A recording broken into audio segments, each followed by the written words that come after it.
being successful at almost anything means having a passion for it. If you see somebody with even reasonable intelligence and a terrific passion for what they do, and who can get people around them to march even when those people can't see over the top of the next hill, things are going to happen. I mean, I can buy anything I want, basically, but I can't buy time. And so to have time is the most precious thing you can have. I better be careful with it. Yeah. There's no way I will be able to buy more time. And living in Omaha makes that easier. That makes it a lot easier. I for 50, whatever it is, yeah, 50, well, then for 54 years, I've spent 5 minutes going each way. Now, just imagine that was a half an hour each way. You know, I know the words to a lot more songs, and that's about it. It adds up, doesn't it? Yeah, it really adds up. Add up. No, if you're talking an hour a day difference coming and going, and that's 2.5% of the person's work week. That means 40 years. You're talking about a year. What brings you the most satisfaction beyond family? Well, my most greatest satisfaction is just staying in good health. I mean, when you're 86, I mean, you look at this a little differently. So you're in good health? Oh yeah, I mean, I enjoy every day. I enjoy. But what is it that you enjoy? Well, I enjoy running Berkshire. Yeah. I mean, if you get right down into my psyche, I mean, that's what I want to be. Yeah, no, it's been my painting for 50 some years. I get to paint what I want. I don't have to do follow what Wall Street is telling me to do next quarter or something like that. So I own the brush, I own the canvas, and the canvas is unlimited. Now that's a pretty nice game, and I get to do it every day with people I like. I don't have to associate with anyone that causes my stomach to churn. If I were in politics, I'd have to smile at a lot of people that I want to hit. You just don't talk to them. It's really, I've got a good deal. I'm hanging on to it. I often repeated the story. Brooke Astor once said to me, "I spent too much of my life worrying about what people thought of me, and then I only care about what I think of them now." Yeah, well, Brooke, I love Brooke. She was good. I only want to see people that I like. Yeah, and my business is, I'm lucky that way. I mean, business is so much easier than philanthropy. Philanthropy may be a whole lot more important, but in business, you're looking for kind of easy choices. You're looking for people that you like to associate with, and I mean, to an extent, I can create the world around me. Are you saying to me that if somebody walked in your door and they want you to buy their company, and you saw it as a golden goose run by with a farmer I didn't like? I would say no. You'd say no, because even though you knew it would. Charlie, marrying for money is probably a bad idea under any circumstances, but if you're already rich, it does not make any sense at all.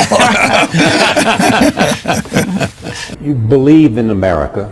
Absolutely. You have said to me more than once, I would give up a year of my life just to know what the next 50 is going to be like. Yeah, even the next 4 now. I mean, why'd you pick 4? I don't know, it's just a number that came to me. It is just fascinating what's happened just in my lifetime. In the 86 years. I should mention one thing about reading.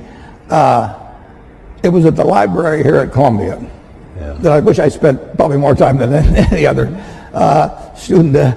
I lived there practically, but I pulled the book out there. Happened to be Who's Who in America, and it told me something about my professor Benjamin Graham. And then I looked up and I went to the library and I said, I want to learn more about this because I learned this over here. That changed my whole life. We own Geico now because of that librarian directing me to some other book and then following through on that.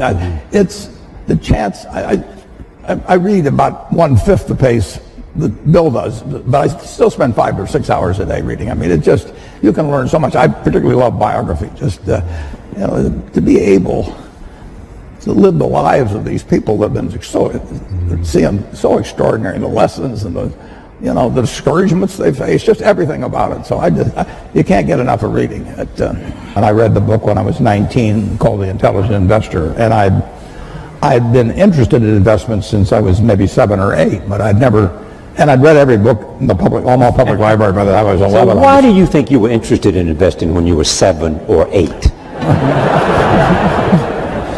Because I was too dumb to get interested at 4.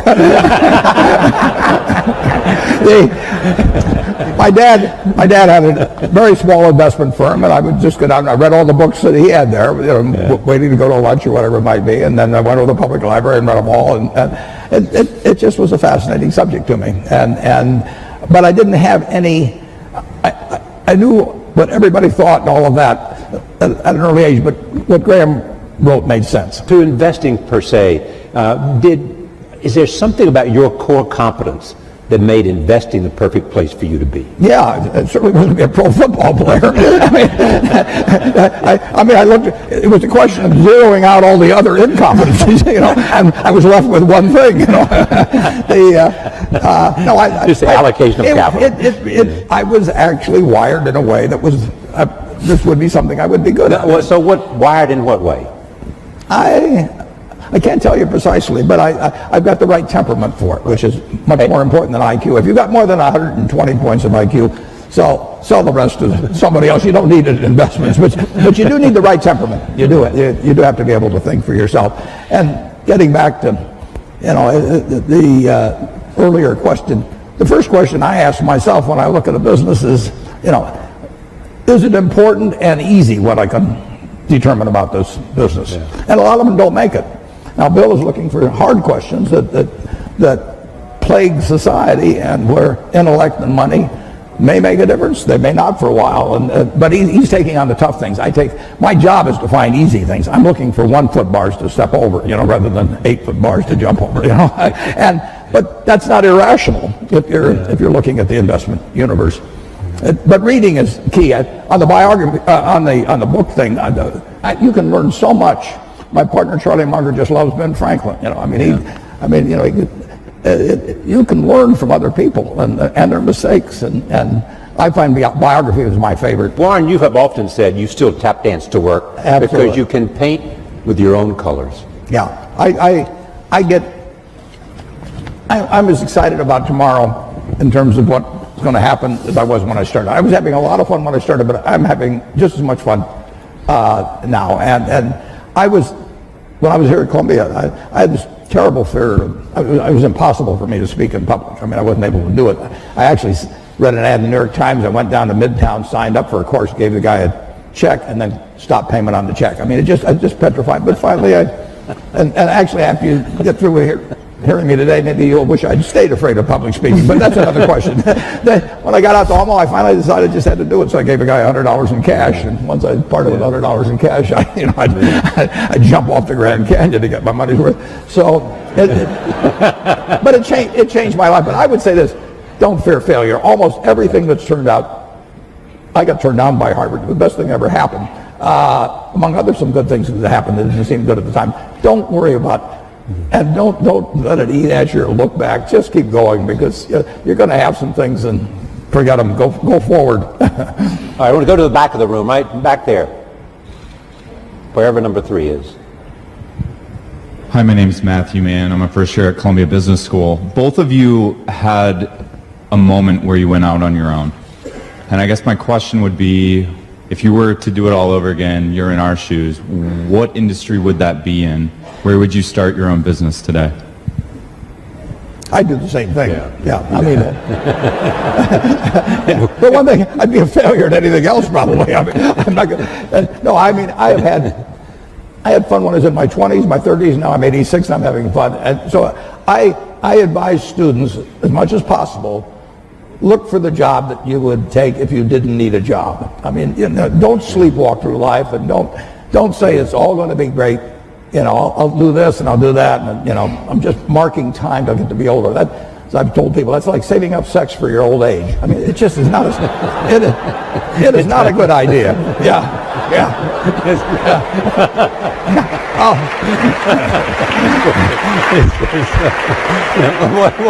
What are you urging them to do? I'll explain it. Just what I'm talking about. Now,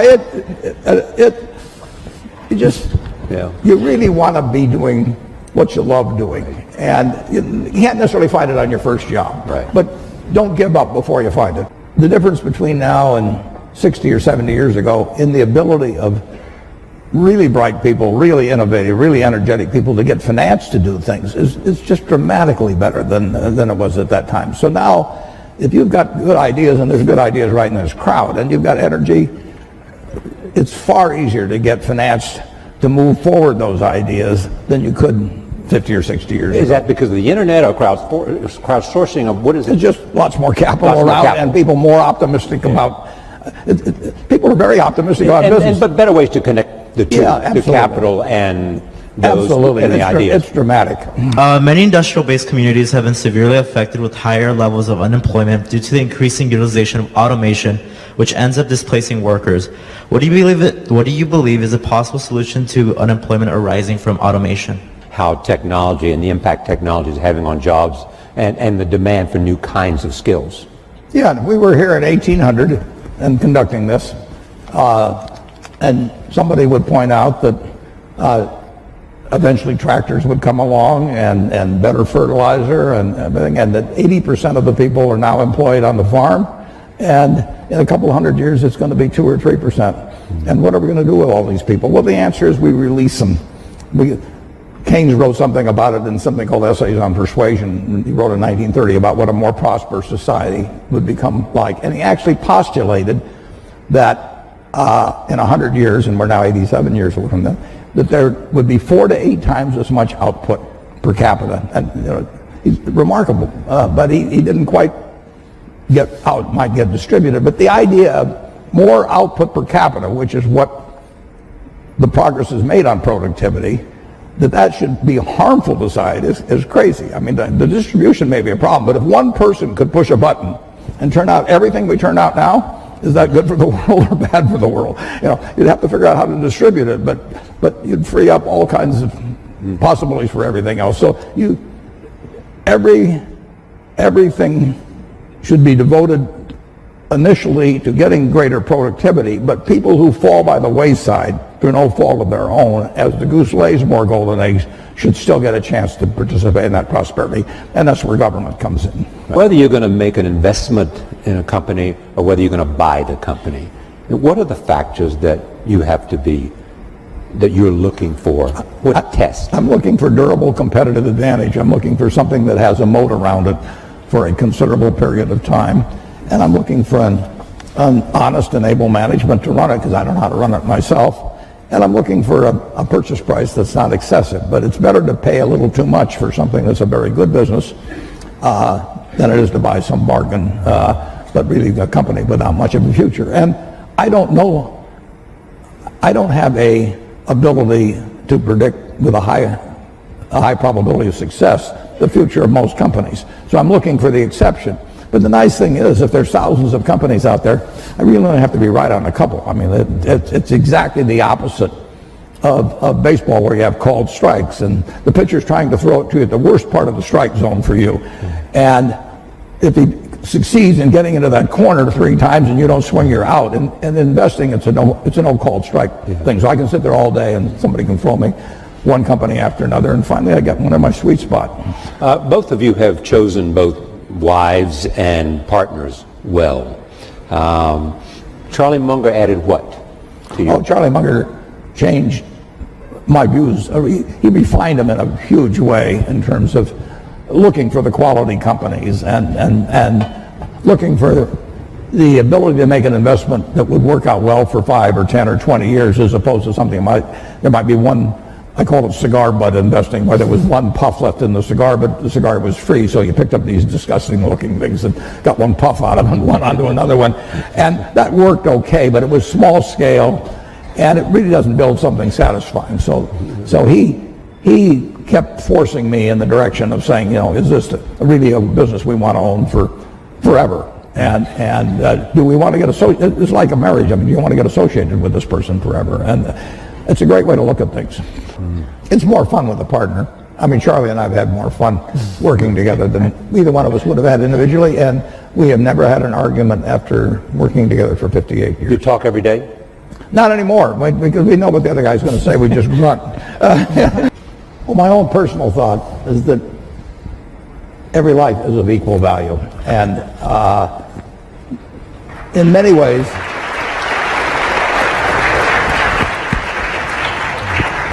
in many ways, if you have a limited number of dollars, you actually can do more for more people outside the United States. We do have greater resources here for our 320 million people than exists around the world for 7+ billion people. So if you can improve the lot of more people by intelligently spending $1 billion or any other number in other areas of the world actually than here. And coming from Omaha and having the money I have, people can say, well, why not spend it all in Omaha? You grew up here in Omaha, it's done all kinds of things for you, and I absolutely acknowledge that. But in the end, if I've got X dollars to spend, I can make life better for more people if I can have it intelligently allocated in other parts of the world actually than the United States. And that draws a fair amount of criticism, but I live with it because that's just what I believe. All lives have equal value is really the driving force Absolutely. behind I mean, the foundation. I'm an accident. I won the ovarian lottery when I was born in the United States in 1930. It was 40-1 against me. I was male. Now it's 80-1 against being a male in the United States in 1930. I was just plain lucky. My life had been far different. Bill always said if I'd been born a long time ago, I'd have been some animal's lunch because I can't run fast and I can't climb trees and everything. And I'd be saying, I allocate capital. It wouldn't work. And, I was lucky. But 79 out of the 80 weren't as lucky as I was at that time.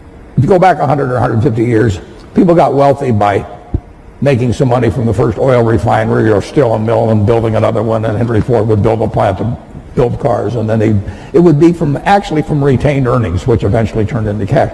Now you can get rich very young just by having an idea, and you can get that idea monetized and capitalized in a way that you cannot believe. So we are particularly interested in getting younger people interested in philanthropy because there are huge fortunes by people that are now in their 20s and 30s, and just think about the potential for that group. And so this thing has worked out way, way better, including getting younger people to join us. Are there any major life lessons that you two have learned through your personal experiences? Well, it's a very important question. And the more you will move in the direction of the people that you associate with. So it's important to associate with people that are better than yourself, and actually the most important decision many of you make, not all of you, will be the spouse you choose. And you want to associate with people who are the kind of person you'd like to be. You'll move in that direction, and the most important person by far in that respect is your spouse. I can't overemphasize how important that is, and you're right. The friends you have, they will form you as you go through life, and make some good friends, keep them for the rest of your life, but have them be people that you admire as well as like. You have said to me about Susie, your late wife, I was a mess until I met Susie. I think that's understating it.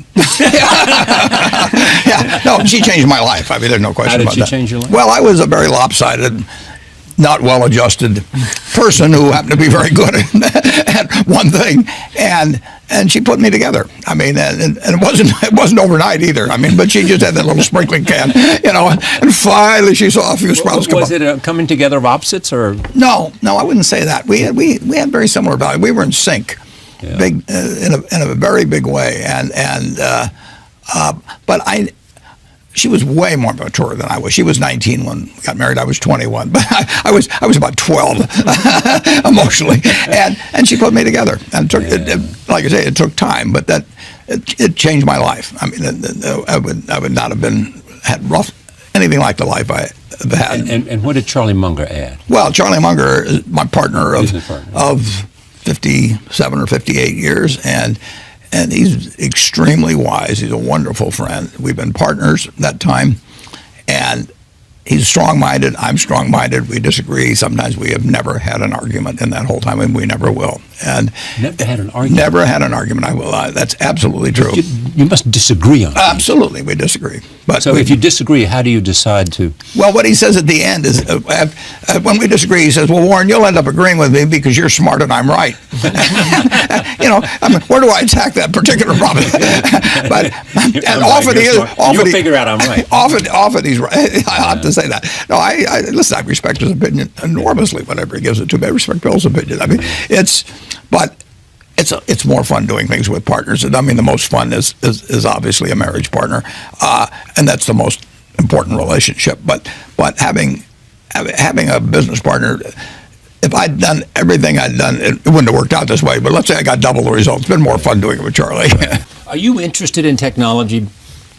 I don't have enough. I don't think I have a natural bent that way to start with, and I'd be so far behind. I never would catch up with people that have been working on it, and it would not be a game I would be winning. Is a principal criteria for you understanding the business? Yeah, I have to understand the business, and there are lots of businesses that I don't understand. Some of them may be almost ununderstandable, and others are just outside my sphere of confidence. But you do have people now that do have that kind of expertise, or you have brought in. I have two people who themselves have different circles of competence, but they aren't chosen because they have a different circle or anything. There's a lot of overlap. There's overlap between them. And the important thing, is not how. It's nice to have a huge circle of competence. It's much more important to know where the limits are of it.